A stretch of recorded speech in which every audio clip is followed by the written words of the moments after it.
Ayan na nga mga ka-blessing, dahil may birthday ang aming kasamahan, ang kanyang apo, inimbita kami, kaya kami ay sumama na rin. At nagdiretso kami, hindi na kami kumain ng tanghalian, para pagdating namin doon, kami ay kakain na. At ayan na nga mga ka-blessing, kami ay kumain na, at talagang kami ay gutom na. At nauna kami doon sa bisita.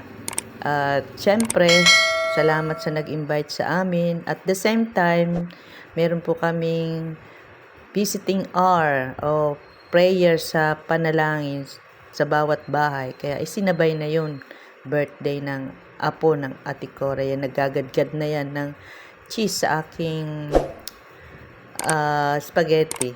Kaya mga ka-blessing, thank you very much. At dahil kakain na ang mga bata, kailangan ilipat yang table. At doon naman sa mga bisita ang kakain.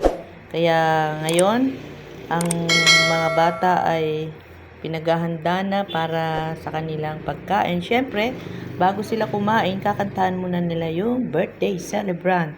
At ayan na nga, kinantahan na nila. Dahil sabi ko, pwede bang kumain ng walang kanta? Kaya napilitan sila. Kaya nga mga ka-blessing, tayo uuwi na dahil hapon na.